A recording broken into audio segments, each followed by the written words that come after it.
Good day and welcome to another episode of In the Spotlight. I'm Superintendent Michael Richard, and today I'm pleased to be joined by two of our principals here in town, Mrs. Myriam Skolnick from Fawsey Elementary and Ms. Kathleen Baylor from both John Ashley School and Cowing School. Welcome to the show, ladies. Thank you. All right, absolutely. So we'll start off easy so you get a little bit comfortable here.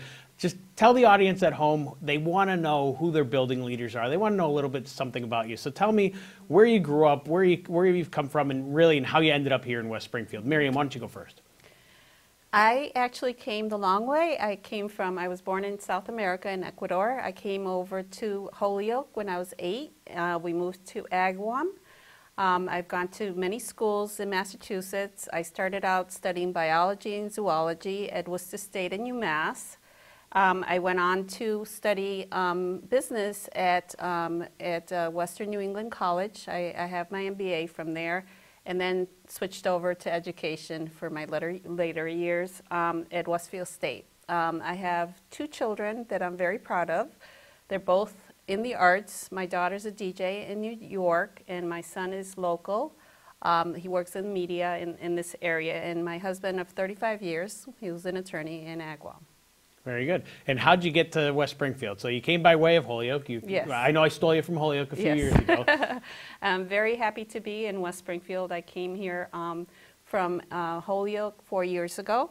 I was a principal, assistant principal, and I started out by teaching biology and social studies in grade 6. All right. So it's been a long road, but the road's still got a lot of miles left on definitely. it for sure.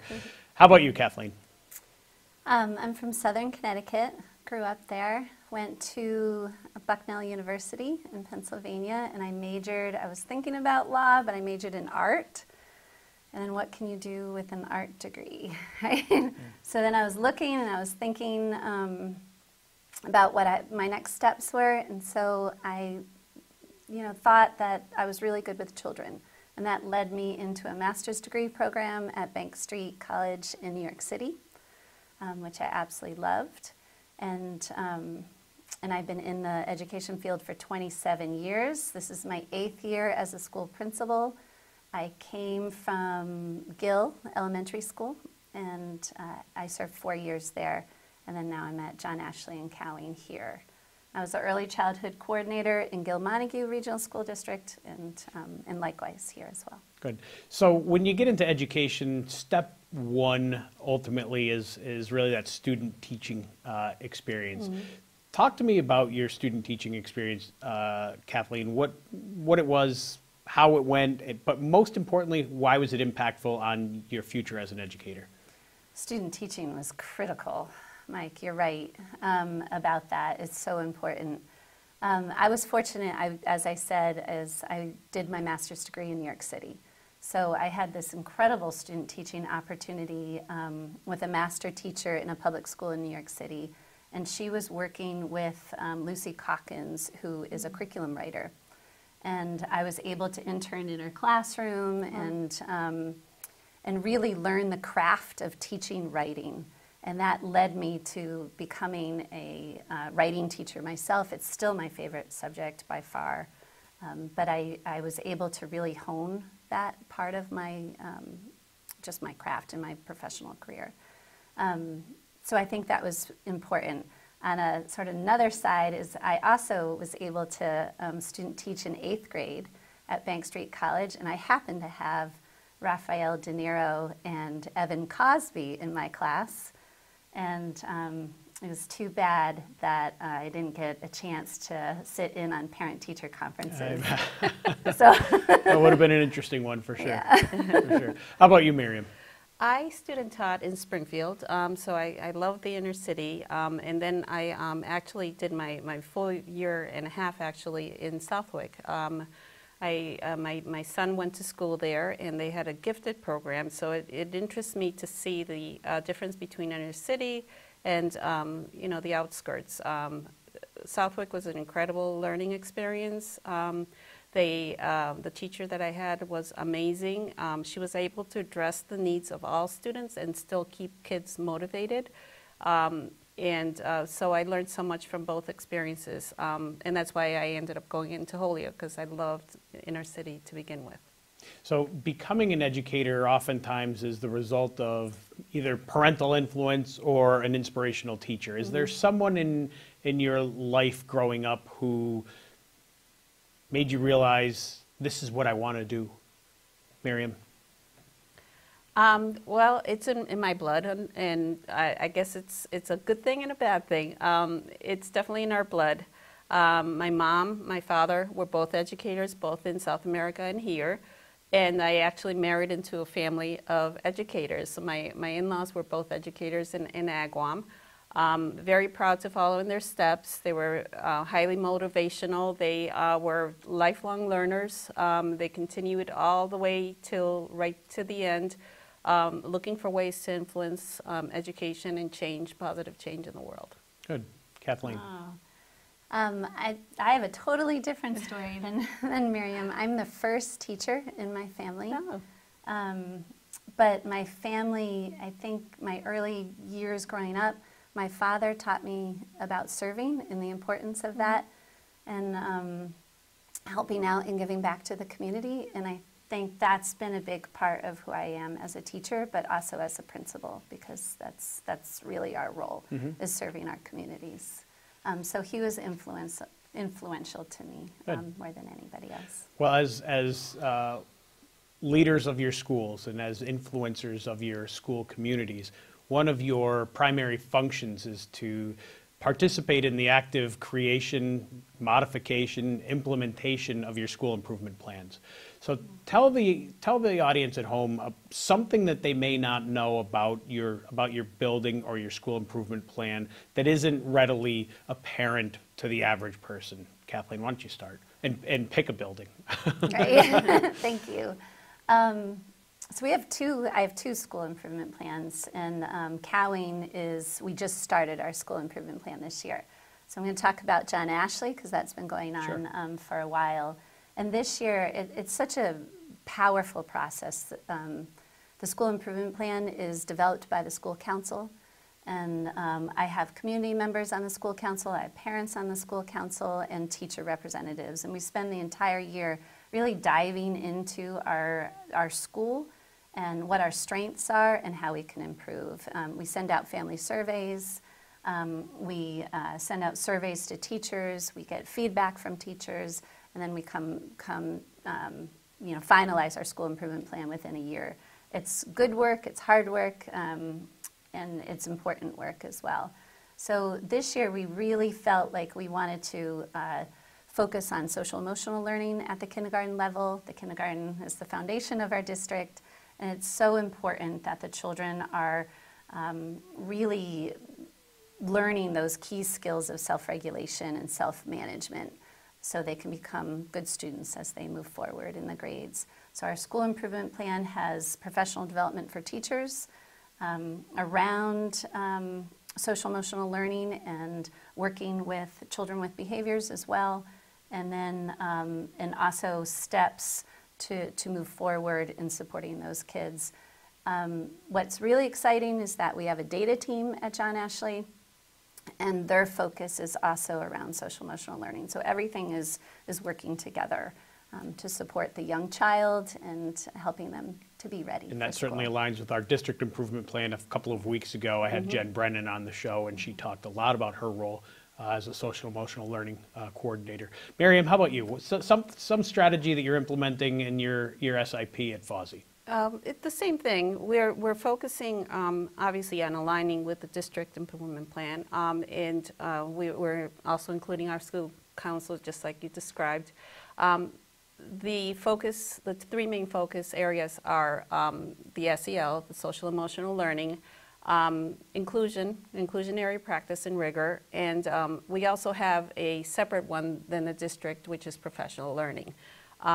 So back to the student support or social emotional learning piece, we have a task force that we started last year comprised of Jen Brennan, who's leading the district, and various teachers within the school who are interested in making sure that our kids are able to learn that piece of, not academic, but it is tied into academic life, how to, be socially aware, how to self-regulate, the 5 tenets of social-emotional learning. So that's a big focus this year. To jive with that is the professional learning. We do want to not only benefit from the district plan of the district offerings, I should say, towards professional learning, but we also want to have within our school the ability to learn what's for our staff to learn what's important for our particular students. We have done some of that this year already, and I'm very excited about it. One is in math and one's in ELA. The whole school staff, including paraprofessionals, participated, and a little bit difficulty that we have is that we have to find innovative ways to meet as professional learning communities. Our staff not only wants to participate in learning, but also trying to put together a plan to make sure that we use our learning. The other piece is the inclusionary piece that I think we've had some learning through the last 3 years about how to improve inclusion in our school, and my staff is fantastic about it. They've done so well, and they keep improving.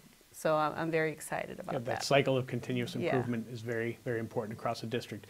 So between your buildings, lots of uniqueness, and every building in this district has its own characteristics that make it special. But can you tell us one thing that's really unique about Fawsey, one thing that's really unique about, maybe I won't pin you down whether it's Cowing or Ashley, but tell the audience at home something that they may not know about those buildings or the people in them. Kathleen, why don't you start? Being, just serving one age group is how we're unique. I mean, that really stands out. I think people understand that, but people might not really understand how much fun it is and how it is just so much fun to have a whole building full of kindergartners and so much fun to have a whole building full of preschoolers. I mean, they're adorable, they're sweet, they're so eager to come to school. Then they become high schoolers at some point. But the staff just absolutely love the age group, they're committed to the age group, and they become experts at that developmental age. And so we're living, being 5 and 6 and 3 and 4, and it's just fun. And our mascots are the teddy bear and the tiny terriers. So, I mean, that speaks to who we are. Yeah, for sure. As school. Love it. Myriam. You said one, but I'm going to go a little bit round. Okay. You know how I am. Yes, I do. I think Fawsey is unusual or amazing because of the staff. The staff pitches in. They have specific jobs and they're very good at it, but everybody pitches in to make sure that kids' needs are addressed. Because we have such a large community, we have, we're the 2nd largest elementary school, and we have a high special needs population, and we have just wonderful kids. The varying needs to has to include a variety of methods of reaching all students, and I think they do so well at it. I mentioned inclusion before. This is where I'm going. I mentioned inclusion before. We are expanding our inclusionary practices. What that means is that teachers are pushing in more and more or collaborating more so that kids aren't pulled out for special services or for whatever tier 2 interventions they need. So what that means is that a lot of times there's 2 teachers or 2 paraprofessionals and a teacher, or 2 adults in the room with a lot of skill to help everybody succeed. So not only is the child that might have a skill that needs addressing getting the benefit, but kids that are more in the higher realm of a skill level are also getting the attention they need. So we have co-teaching in our classrooms. In 4 of our classrooms, we have the inclusionary practices in the other classrooms, and I think all the teachers and are starting to notice that the effect of that is that we're just getting better learners and happier kids because they're getting the attention that they need. A lot of small group work, a lot of focused individual attention. So I think that's what's really kind of different about FOSI is that we've gotten really good at making sure that kids are in the same classroom more and more. Good. Well, that inclusion model is certainly a foundational piece of our district improvement plan, and I love to see it implemented at all the buildings. So we're almost there, but there's just a couple of questions left. One is, and they're both really easy questions. The first one though is, why do you love West Springfield? You know, it's evident to me when you guys come to work every day, when all of our administrators come to work every day, that we value, we love the work here in West Springfield. But what is it about West Side that you love the most? I love the staff. I mean, I love my staff. They're fun, they're collaborative, they are dedicated. I mean, it's just wonderful coming to work each day. It's wonderful seeing what they do. And that's amazing. And then I spoke about the children and our families. So I don't know if I can say one over another, but definitely the staff are shining stars. All right, good. Myriam. I obviously love the students. They're just, so positive. You can tell that there's a nurturing society here. Everybody collaborates, and everybody keeps continuously trying to improve. They're not done. It's a wonderful system, but nobody is ever done trying to improve. I include my staff in that, every single one of them, the cafeteria staff, the custodians, everybody pitches in to ensure that a child has a good learning experience. But obviously the community and the families. The families are just amazing. Our PTO is very supportive, school council, all the parents, the minute that you have an event, they're there with the grandparents and with the aunts and uncles. Everybody is invested in making sure that our kids have a good experience. Oh, I think community certainly does define West Springfield. So every show wraps up with me asking if there's someone that you would like to see sitting where you are and featured in the spotlight. So it's not a surprise question. Everybody knows it's coming. So Myriam, I'll start with you. Who would you like to see featured in the future segment of In the Spotlight? I think when I was talking about the PLCs, I wouldn't mind seeing one of the PLCs, like one of the grade 2, grade 3, whichever one of the co-teaching teachers come in and explain what co-teaching's all about and how it does benefit not just the special needs children, or it benefits all the students in their room. I also have a second one. I am not surprised by this at all. I wouldn't mind seeing like a mentor teacher and a new teacher come in because they learn so much from each other. And I've seen such wonderful progress made from the new teacher, and also a lot of learning happening from not the older teacher, but the mentor teacher. The veteran, sure. Yeah, absolutely. Absolutely. Good. I like that. I like both of those. Yeah. Kathleen. I was thinking my data team. The whole team. The whole team. Like, so, We'll have to have a round table for this. Well, yeah, I was just, or at least representatives from the data team. I know that's been a real integral part of our work here in West Springfield. And it really is helping us move forward. And Tim Connor is a part of that. And I think it would be interesting to hear from them how they're working collaboratively and really and thoughtfully for the benefit of the families and students. So that was just a thought. I like it. I like it. So we're going to look forward to data teams and inclusion teachers and mentors and new teachers coming together. I've been super pleased to be joined today by Myriam Skolnick and Kathleen Baylor, two of our principals here in West Springfield. It's been my pleasure, and I look forward to seeing you in a future segment of In the Spotlight.